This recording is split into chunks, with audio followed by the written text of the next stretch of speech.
Hola, buenos días a todos y todas. Bienvenidos y bienvenidas en esta mañana fresca, cálida. Mañana de amanecer durmiendo. Me imagino que la mayoría están con el celular debajo de la colcha. No, ¿verdad? Ok, buenos días. No se escucha. Buenos días. Buenos días. Hoy sí, buenos días. Bienvenidos. Bienvenidos. Buenos días, profe. Buenos días. Buenos días. Profe. Buenos días, profe. Buenos días. Eso sí es una música completa. Escucharlos ahí. Muy bien. Bienvenidos y bienvenidas. Vamos a ver para hoy. Creo que tenemos algo pendiente. No lo logramos terminar la clase anterior porque yo creí que era para una clase, para dos clases y era para uno. Venía con ustedes. Así es que vamos a ver. Régimen dictatorial. Ese era, ¿no? Sí, régimen dictatorial. Ok. Eso fue lo que nos quedamos a media, ¿verdad? O lo terminamos, no se acuerda. Ok, por ahí nos quedamos. Muy bien. Muy bien, comparto. Por acá. Ok, por ahí también. Nos habíamos quedado ahí, chicos y chicas. Con el franquismo, la construcción de una dictadura, 1939-1959. Eso es lo que estábamos trabajando. Había una pequeña agendita, eso ya lo vimos, ya lo comentamos y esto. Desde aquí, a partir de aquí, vamos a hacer un pequeño repasito donde nos habíamos quedado para poder sentirle la continuidad al tema y pues podamos comprenderlo de la mejor forma, de la mejor manera. Les voy a pedir, les voy a solicitar que si tienen alguna duda, por favor la hagan, la exterioricen, la comenten y pues en ese sentido todos vayamos participando de esta clase. No me dejen hablando a mí solo, porque me da cosa, siento que estoy yo solito por ahí perdido. Ok, así rapidito, yo inicio y ustedes me ayudan luego. Habíamos dicho pues que el régimen del señor Franco pues nació como una dictadura en donde Franco prácticamente se convierte en el poderoso dictador de la época, con todos los poderes que en ese momento pudo acaparar y que prácticamente lo que estaba haciendo era confirmar una característica fundamental o un carácter de tipo antidemocrático de todas las instituciones. Y que para ello, pues, finalizada la guerra, continuó con una represión institucionalizada a todos aquellos opositores que eran afines o que colaboraron de alguna forma durante la guerra con lo que es la Segunda República o con el republicanismo. Entonces, el régimen del señor Franco nace con esas características. Desde el inicio se consolida como un régimen absolutista de carácter antidemocrático, donde legitimó la represión de la población afines a la República a través de una serie de leyes que son las que vamos a ver la próxima hora.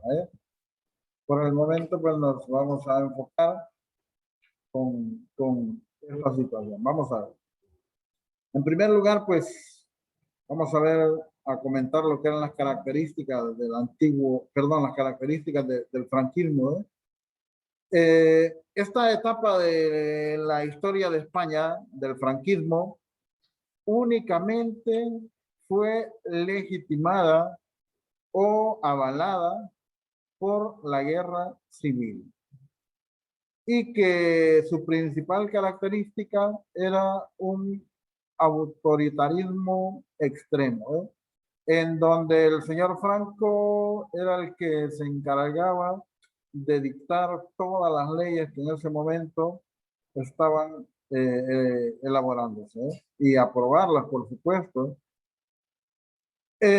Durante estas características, las más destacadas son las siguientes: totalitarismo, control completo del aparato estatal. A eso se refiere, ¿eh?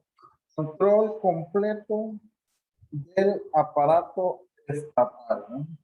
Y nace inspirada en los modelos de los países italiano y alemán. Modelo fascista que en ese momento era impulsado tanto por el señor Benito Mussolini como Hitler en Italia y Alemania respectivamente. Una de las características del franquismo. Y la otra, pues, caudillismo. Este término pues fue en su momento creado por Franco, en donde encarna prácticamente todos los poderes del Estado, ¿eh? Se convierte en jefe del Estado, presidente de gobierno, generalísimo de todos los ejércitos españoles y, por supuesto, jefe del único partido político creado en ese momento y creado por su dictadura, ¿eh? No, no que ya existiese, ¿eh? Entonces, dos de las principales características del franquismo son totalitarismo, caudillismo. Y luego, pues, está la otra característica que habíamos mencionado, ¿eh? La concepción unilaterista y centralista.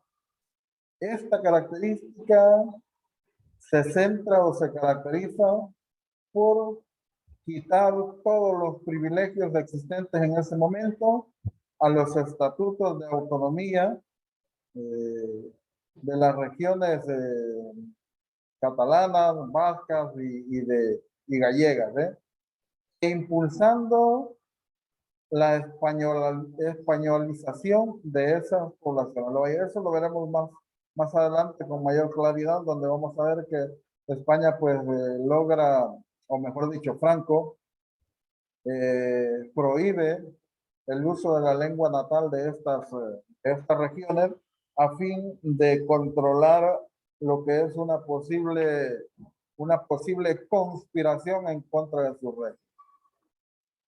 La otra característica fundamental es el control de los medios de comunicación, ¿eh? Franco pues sometió a todos esos medios a una rigurosa censura, ¿eh? Única y exclusivamente podían comentar, transmitir la información que Franco les autorizaba, ¿eh? Y por supuesto lo único que les autorizaba era información afín o propagandística acerca del régimen franquista, ¿eh? Entonces, en ese sentido es que prácticamente su censura fue mayor, ¿eh? Esos aparatos o esos medios de comunicación pues se tornaron nada más un sistema propagandístico acerca del aparato estatal que era la dictadura implementada por el señor Franco. Y sí, yo creo que por acá nos quedamos ya, ¿eh? Los pilares del franquismo, ¿sí? Que son los pilares del franquismo, en donde prácticamente pues se fundamenta el control, donde se fundamenta el poder que tiene en ese momento la dictadura. Y habíamos dicho que la principal de ellas, o el principal de ellos, el principal apoyo es el ejército, ¿eh? El cual pues durante toda esa etapa tuvo una destacada y activa participación en el poder de gobierno, ya que una buena parte o la mayoría de los ministros y gobernadores eran militares de profesión. Todos habían pasado por altos puestos o altos mandos en el ejército. Acordémonos que la mayoría habían sido camaradas de Franco y que en esta oportunidad que Franco estaba recompensando parte de su fidelidad o parte de su colaboración con él en lo que es el levantamiento o la sublevación armada durante toda la guerra civil. Aparte que son los que inspiraban confianza para poder estar al frente de esos gobiernos. Y luego, pues aquí viene ya el trabajo que empieza a desarrollar el señor Franco, con el nacimiento del único partido político que se llegó a instaurar en España durante su época, durante su mandato, el famoso partido político Falange Española Tradicionalista y de la Unión.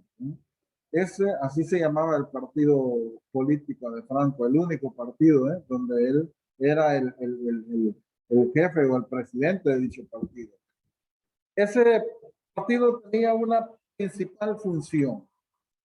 Era el encargado de asesorar, de brindar al régimen todas sus bases ideológicas y de control de los medios de comunicación. Esta institución era la que se encargaba de elaborar los comunicados que prácticamente los medios de comunicación daban a conocer a la población. Y los mismos también encargados de censurar aquellos aspectos o aquellas informaciones que no iban acorde a la ideología franquista y que ponían, según ellos, en riesgo dicha dictadura. Ok, vamos a ver. Fíjense usted, para poder lograr ese control, este partido político implementado por Francisco Franco construyó 4 organizaciones de masas. Vamos a llamar a organizaciones de masas porque son las encargadas de movilizar a una gran cantidad de personas bajo un mismo objetivo. Y el primer grupo o la primera institución de masa que creó este partido político, imagínense, era como un pulpo completo, ¿no? La primera institución se le denominó Frente de Juventudes. Ese Frente de Juventudes estaba dedicado o tenía el objetivo de formar y adoctrinar a la juventud. A la juventud independientemente el sexo de la persona. Jóvenes, hombres y mujeres eran formados y adoctrinados en los lineamientos fascistas que en ese momento quería conservar el régimen franquista. La segunda organización de masas que se formó es la sección femenina. Ya esto ya engloba a las mujeres ya mayores de edad, porque las jóvenes, recuerden ustedes que estaban en el Frente de Juventudes. Ya posteriormente, al salir del Frente de Juventudes, las mujeres pasaban a engrosar lo que es la sección femenina.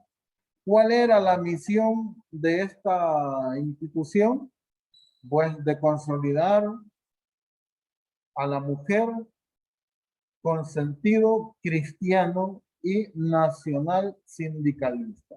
3 cosas eran las que infundaba esta organización. Primero, el sentido religioso, la iglesia, las bases de la iglesia. Recuerden que en la época de Franco la única religión oficial era el catolicismo. Entonces las mujeres todas las mujeres pues eran adoctrinadas en este sentido. Y por último, pues las otras dos situaciones son el nacional, el nacionalismo, el amor por las cosas nacionales de España, por todo lo español, ¿no? Y la otra, pues, la sindicalización, que pertenecieran al único sindicato del momento para poder estar controlados siempre por el mismo régimen del señor Franco. Ok, ya llevamos dos organizaciones de masas que se encargaban, se llama de masas por eso, porque se encarga ¿cómo lo podemos llamar? De dar ideología a grandes cantidades de personas, a toda la juventud, a todas las mujeres, y la otra institución de masa encargada también como un instrumento de control político de los universitarios. El famoso Sindicato Español Universitario. Todos los estudiantes universitarios tenían que estar obligadamente afiliados a este sindicato. ¿Con qué finalidad? Con la finalidad de controlar todo el aspecto político de ese momento. Aquí se les terminaba de infundir las ideologías de tipo fascista para que no hubiesen grupos disidentes o grupos contrarios o grupos que en algún momento se pudieran convertir en riesgo y en peligro para lo que es la dictadura. Y la última organización, no menos importante para el régimen franquismo, fue la Central Sindical Nacional. Aquí, pues, estaba integrada por los dueños de las empresas, los patronos, y todos los trabajadores en una misma organización, todos con la única y exclusiva finalidad de que el régimen franquista controlara todos sus movimientos, que tuviera control absoluto de lo que estaba sucediendo, de lo que estaba pasando en ese momento. Ok, vamos a ver. Esto es con relación a los pilares. Llevamos dos pilares, ¿eh? Llevamos, en primer lugar, dijimos el ejército.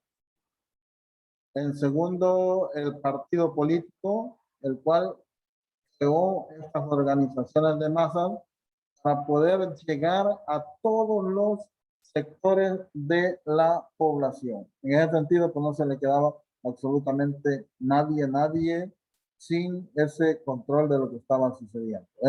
Por eso es que este partido, perdón, este sindicato central o la Central Sindical Nacionalista, pues tenía la función o la misión de poder controlar todas las actividades sindicales que se llevaban a cabo en ese momento. Ok, veamos el siguiente. El siguiente pilar es la Iglesia Católica. Mire usted, la Iglesia Católica era el otro pilar fundamental para mantener vivo lo que es el franquismo, ¿eh?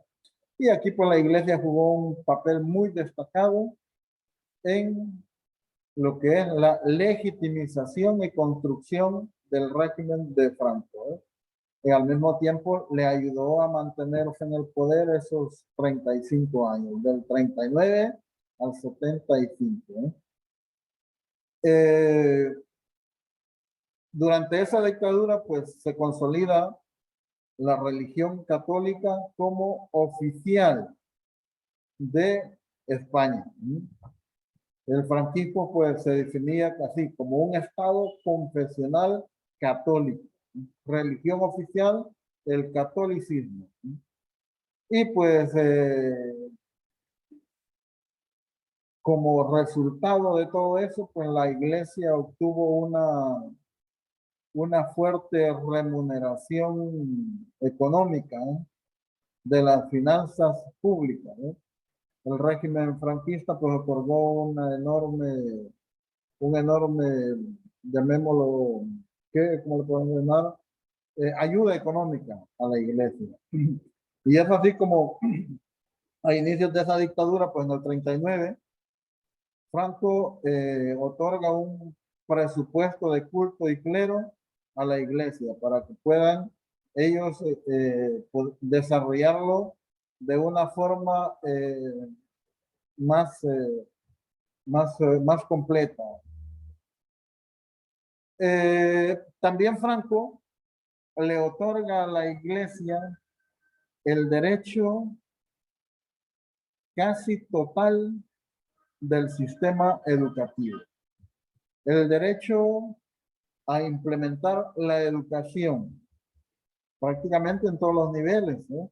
La iglesia fue la encargada de impulsar la educación en España durante lo que es la época del franquismo, ¿eh? Por cierto, fue una de las etapas educativas más duras de España en ese momento, ¿eh? Y como resultado de todo ello, pues la iglesia impulsa un fuerte influencia, un fuerte predominio de los valores morales católicos en la sociedad española, ¿no? Y de esa forma, pues el franquismo se mantiene por muchos años. Preguntas con los pilares del franquismo.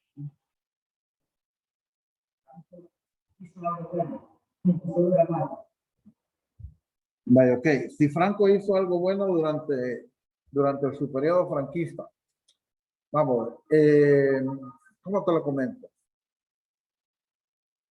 En la actualidad, España trata de borrar de toda su memoria todo lo relacionado con el franquismo durante esa época. Del 39 al 75, los españoles casi no hablan de ello. Lo hacen a un lado, lo ven como una etapa de, de vergüenza para ellos durante toda esa dictadura. Ahora, lo vamos a ver un poquito más adelante, pero te lo adelanto.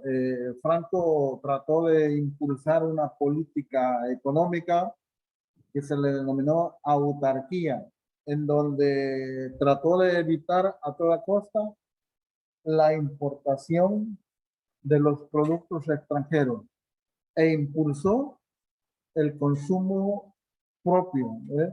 El podemos llamarlo autoconsumo, autoabastecimiento de las cosas, correcto, para poder salir adelante. Pero eso condujo a España a una situación de crisis social, económica y política, porque prácticamente no le avanzó, no le ¿cómo te digo? No le bastó o no le alcanzó para llenar las necesidades de la población, porque prácticamente estaba aislado del resto de los países. Ahora, hay muchos que a nivel internacional y nacional veían en Franco un ídolo y muchos intentaron imitarlo. Y ejemplo de ello, aquí en El Salvador, el señor general Martínez era fiel admirador de Franco, ¿no?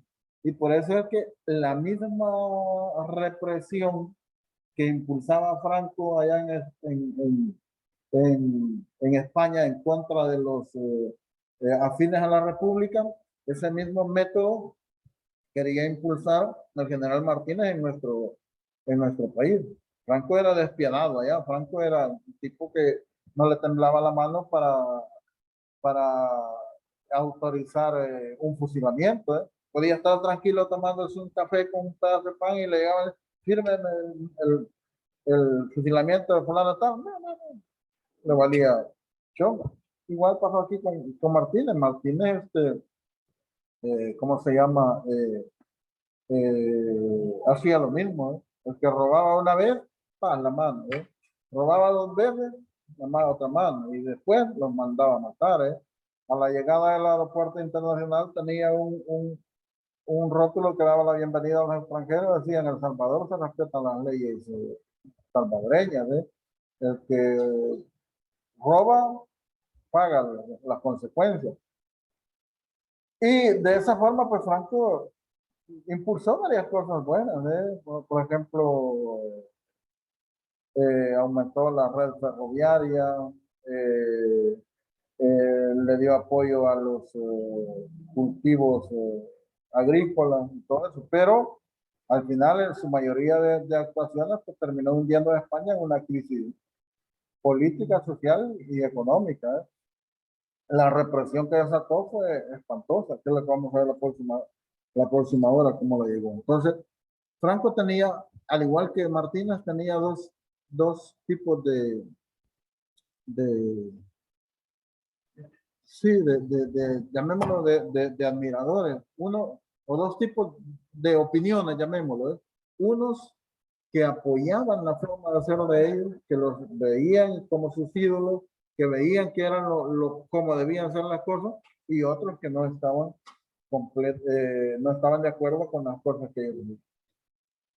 Si tú pegas un pequeño sondeo en nuestro país, vas a encontrar en pleno siglo XXI, 2021, que hay gente que añora la época del general Martínez. Si Martínez estuviera, no hubiera nada. Si Martínez estuviera, no tal cosa. Si Martínez estuviera aquí en este momento, los presos no estuvieran en la cárcel engordándose o comiendo, ¿eh? Porque Martínez los sacaba a construir carreteras y todo eso, ¿eh? Y vas a encontrar otro tipo de gente también que dice: no, Martínez fue lo más despiadado que ha tenido El Salvador. Es un tipo que acabó con los campesinos, los indígenas de la zona occidental del país, les dio una persecución espantosa, en donde prácticamente desapareció el idioma náhuatl, la vestimenta indígena, porque los campesinos de esa época tenían miedo a identificarse, porque Martínez los perseguía y los mataba. Entonces, sí tuvieron cosas positivas y negativas. Ok, vamos a ver.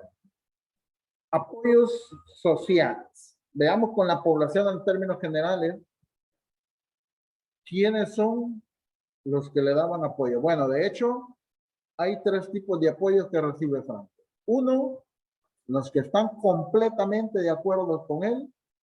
Otros que demuestran pasividad política. Y otros que no están de acuerdo con el régimen franquista, que son la oposición. Partamos con los primeros, los que le dan el apoyo completo a Franco. ¿Quiénes son esos? Las élites económicas y sociales de ese momento. ¿Quiénes son? Terratenientes, empresarios, banqueros, comerciantes y profesionales.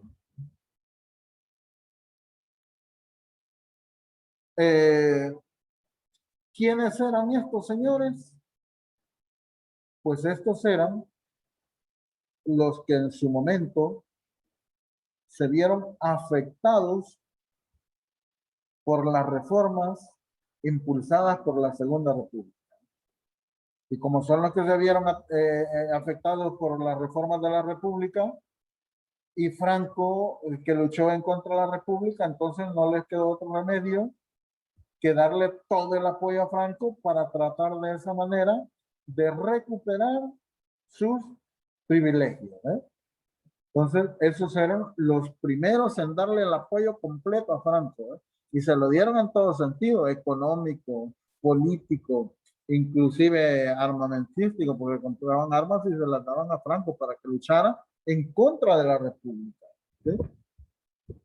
Y aparte de todo ese grupo de personas de élite, A Franco también le dieron su apoyo incondicional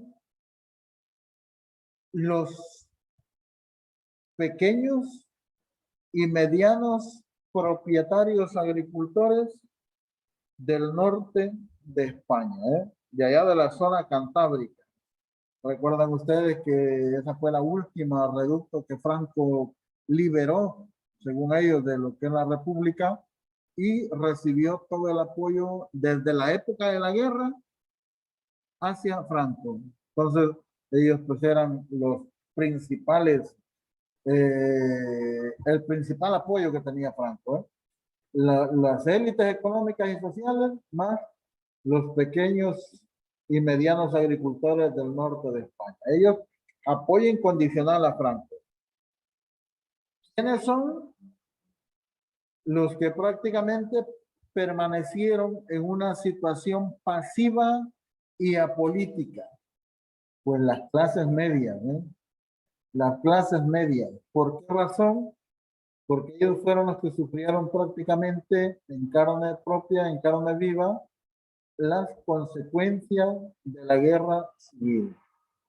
Y esa situación de temor a vivir otra guerra civil hizo que este grupo de las clases sociales, de las clases medias, se mantuviera apático en su mayoría, apático, pasivo y apolítico durante la época de Franco. Ellos no se metían en nada, les valía chonga, Franco no se metía con ellos no se metían con Franco, y ahí pues estaban en una forma pasiva, ni en bien ni en mal con Franco. Pero estaba el otro sector, los que se consideraban en su mayoría perdedores de la guerra civil. Y estos eran los beneficiarios de las reformas implementadas por la Segunda República. Y esos eran los sectores populares, el pueblo, los campesinos, los jornaleros, los trabajadores en términos generales, que eran los que se iban a beneficiar con las reformas implementadas por la República. Ellos ellos no podían ver a Franco, ellos eran los que se convirtieron desde el inicio en la oposición al régimen. Ellos eran los primeros protagonistas en oponerse al franquismo. Eso fue al inicio. Pero, sin embargo, por la misma represión, por el mismo miedo al control policial, al hambre, a la miseria, esos mismos sectores, en su mayoría posteriormente, se fueron convirtiendo en un sector pasivo y apolítico, por temor a la represión que Franco desataba durante su régimen. Recuerde que la represión no lo fue durante la guerra civil, sino que inclusive después de la guerra, durante todo el franquismo, hubo persecución, que es lo que vamos a ver en la otra hora, repito, las leyes, cómo Franco siguió persiguiendo a los que en su momento se consideraban, ¿cómo se llama?, fieles a la República. Vamos a ver, no sé si todavía había algo por aquí. No. Ok. Vamos a ver qué pasó más adelante. Familias del régimen. Fíjate lo que pasa acá. Todos aquellos grupos de estructura política que en algún momento habían mostrado su apoyo incondicional a Franco y que integraban el movimiento nacional,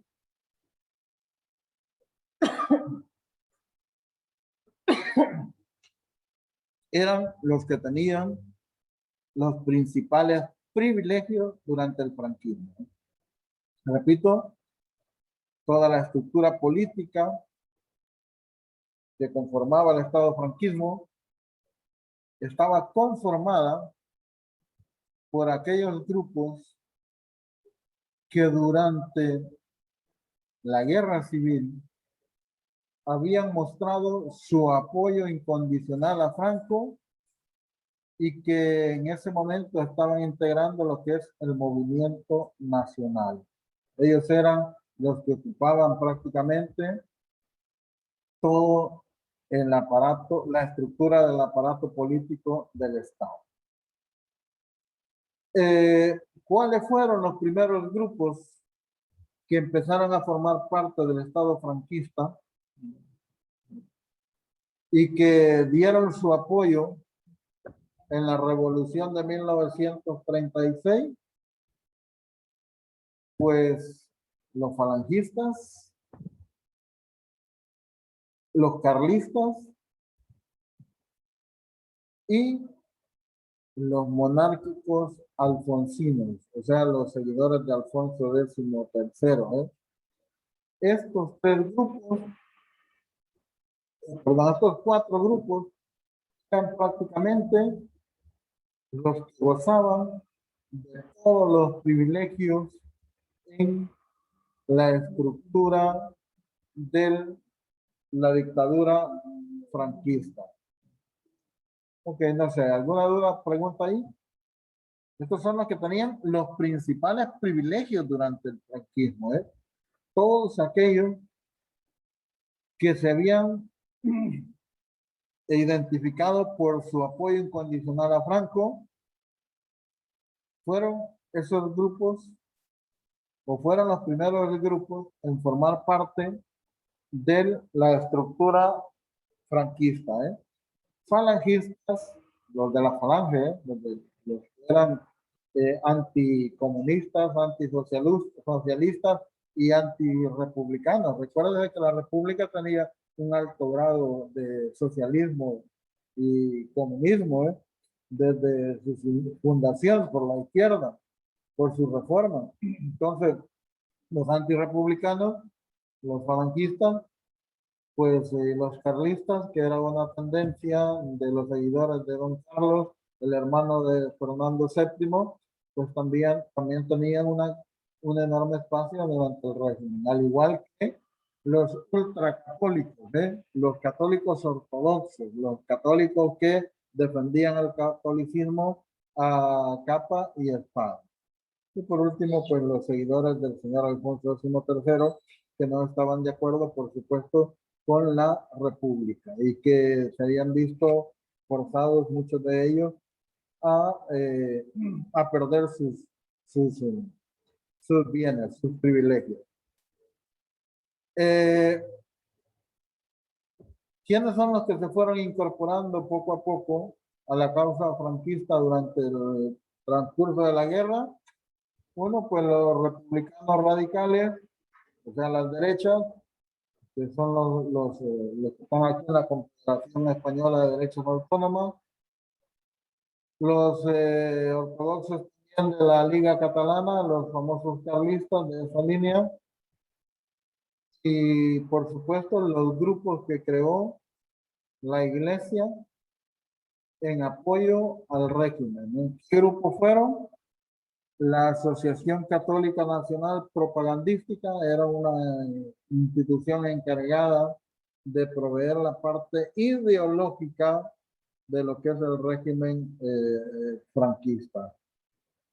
Y luego, pues, está la otra organización que nació casi al final del régimen, el famoso Opus Dei. Opus Dei.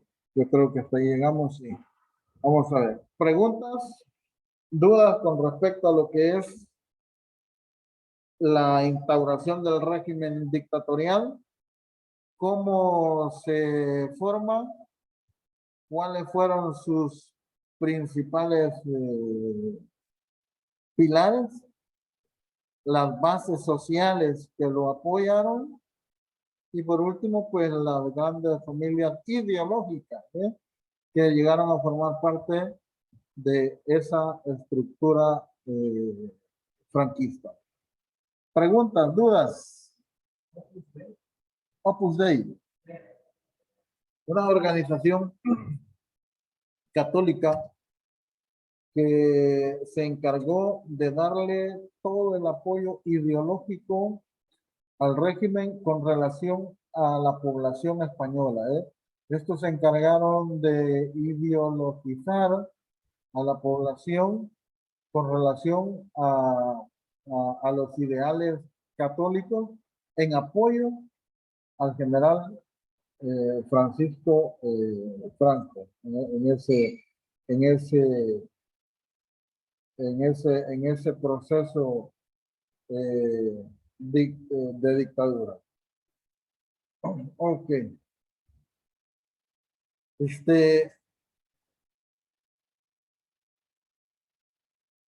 Era como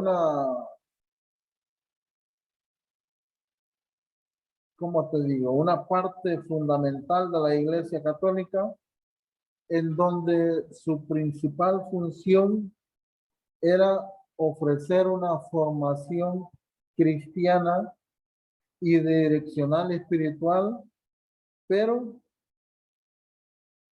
en función de lo que es la dictadura franquista en ese momento. Como un apoyo más al régimen. Ok. Hola. ¿Cómo fue que lo sacaron? Te estás adelantando mucho. pero bien, te lo comento así rapidito. A Franco no lo sacaron del poder. Franco poco a poco su dictadura fue entrando en crisis, pero lo que a él lo terminó de fregar fue su deterioro de salud. Franco muere en el poder en 1975, cuando llega el régimen dictatorial. Inclusive, pues, mucho antes de eso, Franco había tenido conversaciones con Carlos, ¿cómo se llama este señor? El rey Carlos de Borbón primero, Carlos I, no. ¿Cómo se llama el rey anterior de Felipe, el papá de Felipe? ¿No? No, se llama Juan Carlos. Con Juan Carlos de Borbón, Juan Carlos I, para que él asumiera la presidencia de la etapa franquista, pero como nada más como una figura pública, pero atrás de Juan Carlos siempre iba a estar Franco, dando los lineamientos que hacer y cómo hacer. Entonces, Juan Carlos absolutamente dijo que no, porque él sabía que en algún determinado momento iba a regresar a España. En ese momento estaba en exilio, desde la época de Alfonso X, iba a regresar a España como rey. Y eso sí, cuando Franco muere, pues Juan Carlos regresa a España y empieza lo que vamos a ver en el otro periodo, que es el periodo de democratización, las primeras elecciones libres, desaparece el régimen dictatorial, empieza una transición de la dictadura a la democracia. Pero Franco, lo que pasó con él es que muere de una, no me acuerdo cuál fue la enfermedad que le dio, pero muere ya siendo dictador siempre. Ok. Entonces, chicos, ¿algo más? 9:32. Hora de receso del pollo. Muy bien. Entonces, muchas gracias. Nos quedamos hasta por aquí.